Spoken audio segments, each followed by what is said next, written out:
suami selingkuh, ini 4 tahun tidak memberikan nafkah. Bagaimana dalam pandangan hukum?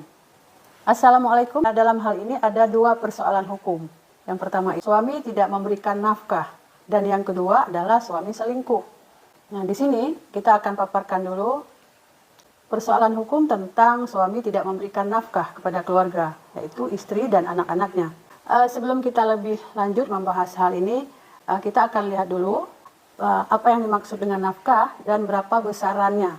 Ya, ini kita lihat dalam rumusan Kamus Besar Bahasa Indonesia atau KKBI. Ya, yang dimaksud dengan nafkah adalah uang belanja, ya, biaya hidup atau uang pendapatan untuk kebutuhan, ya, biaya hidup. Lalu pertanyaan berikutnya, mengapa suami diwajibkan memberikan nafkah kepada rumah tangganya? Berikut kita lihat pasal 80 ayat 2 dan ayat 4 KHI, ya, ditegaskan bahwa suami wajib melindungi istrinya dan anak-anak, ya, kemudian memberikan segala sesuatu keperluan hidup berumah tangga sesuai dengan kemampuannya. Artinya di sini sesuai dengan penghasilan suami. Poin A-nya itu nafkah, ya, kiswah tempat tinggal kediaman istri. Yang B adalah biaya rumah tangga, biaya perawatan, biaya pengobatan istri dan anak-anak, termasuk biaya pendidikan anak sesuai kemampuannya. Nah, berikut pasal 34 Undang-Undang Perkawinan ayat 1. Dalam 2 ketentuan ini, kewajiban suami untuk melindungi istrinya dan memberikan segala sesuatu keperluan hidup rumah tangga, yang mana secara tegas, ya, ditetapkan bahwa nafkah itu memang kewajiban dari suami. Merujuk pasal 80 ayat 2 dan ayat 4 KHI dan pasal 34 ayat 1 Undang-Undang Perkawinan.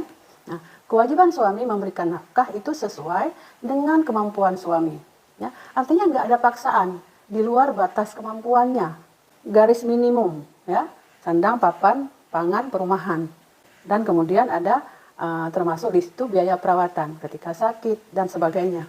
Nah, namun ketika suami tidak mampu memenuhi kesemua itu, bagaimana, gitu kan? Apakah dia bebas dari tanggung jawab dan kewajiban? Ini termasuk, teman-teman, nafkah yang kurang, ya, tetap kewajiban suami.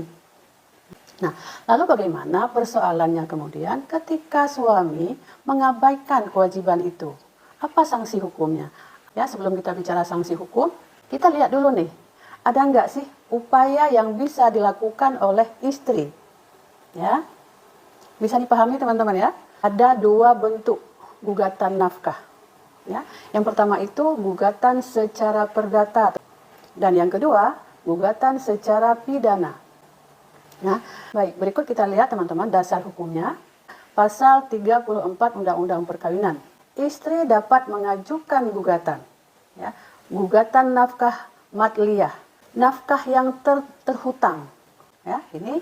Nah, gugatan nafkah ini diajukan oleh istri, ya, disertai dengan gugatan perceraian. Yang satunya lagi, gugatan ini terbebas dari gugatan perceraian. Itu dibolehkan.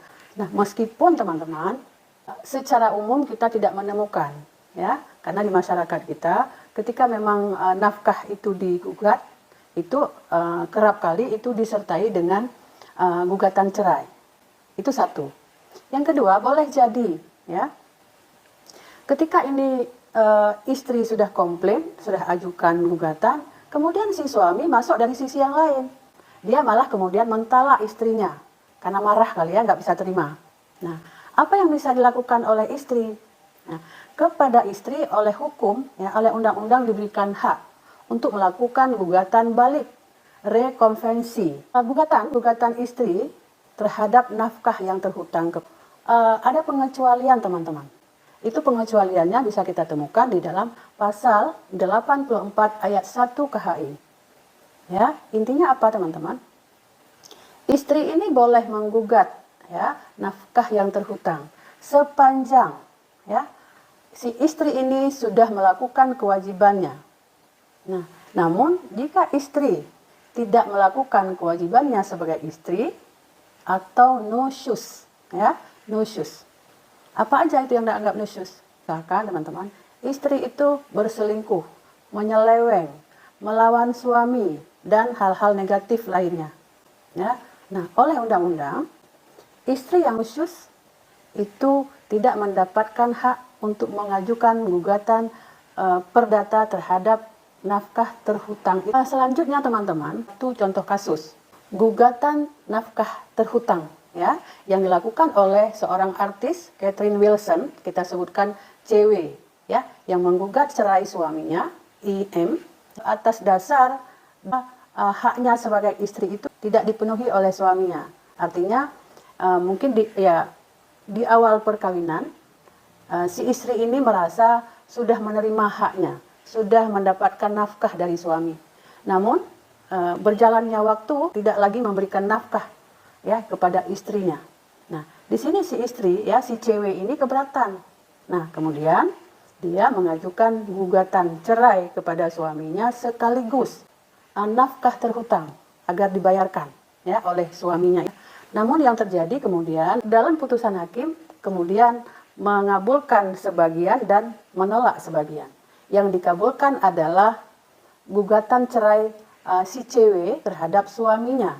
Sementara gugatan terhadap nafkah yang terhutang itu ditolak oleh majelis hakim.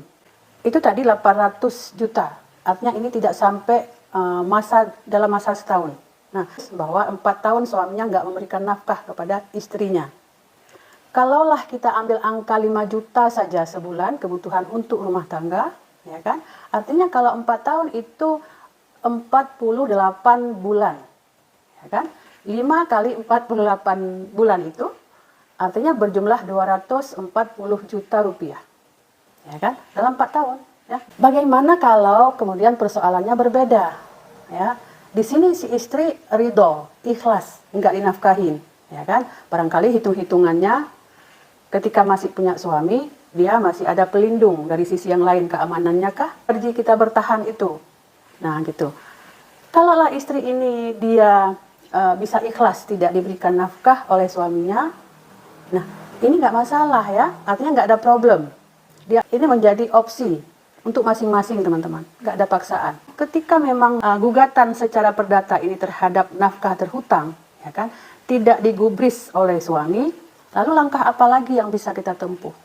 Nah, ini ada opsi terakhir adalah gugatan secara pidana.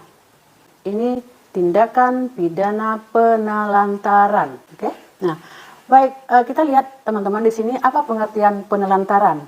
Penelantaran dalam lingkup rumah tangga adalah melakukan penelantaran kepada orang yang menurut hukum yang berlaku baginya atau kepada perjanjian dia wajib memberikan kehidupan, perawatan ataupun pemeliharaan kepada orang-orang tersebut. Nah, ini kita bisa temukan rumusan ini dalam pasal 9 Undang-Undang Nomor 23 ya tahun 2004 tentang penghapusan kekerasan di dalam rumah tangga. Kemudian pasal 49 Undang-Undang KDRT menegaskan tindakan suami yang tidak menafkahi istri dan anak-anaknya itu bisa dikategorikan sebagai tindak pidana dalam rumah tangga. KDRT juga ini, teman-teman. Karena itu perbuatan pidana ini bisa dilaporkan suaminya ke polisi. Ada yang lakuin? Ya. Jadi teman-teman, kita perlu pahami bahwa KDRT itu bukan hanya bentuk kekerasan fisik, ya. Secara psikis dia menjatuhkan, menghina, makian dan kemudian pukulan. Nah, apa sanksi hukumnya? Ketentuan ya Undang-Undang KDRT ini dikategorikan sebagai penelantaran. Ya. Setiap orang yang melakukan penelantaran dalam rumah tangga ada sanksi pidananya. Kita lihat di pasal 45, dipidana dengan pidana paling lama itu 3 tahun atau denda paling banyak 15 juta rupiah. Ngeri juga ini ya. Benar nggak teman-teman? Tadi kalau 4 tahun itu 240 juta, ya kan?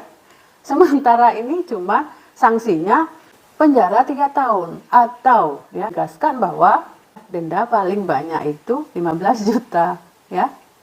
Bagi teman-teman yang memang punya masalah seperti itu, hendaknya dibicarakan untuk lebih maslahah ya.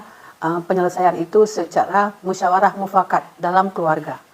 Dari pembahasan ini teman-teman dapat kita simpulkan bahwa pandangan hukum terhadap suami yang tidak memberikan nafkah kepada keluarga, kepada rumah tangga, yaitu istri dan anak-anak. Nah, ini tentu sudah melanggar hukum, baik itu hukum agama maupun hukum negara. Pasal 34 ayat 1 Undang-Undang Perkawinan, yang pertama kewajiban suami untuk melindungi istri dan memberikan nafkah, ya kan? Yang kedua pasal 80 ayat 2 dan ayat 4 KHI, itu suami wajib melindungi, memberikan perlindungan dan memberikan nafkah kepada istri dan anak-anaknya, kecuali istri yang nusyuz.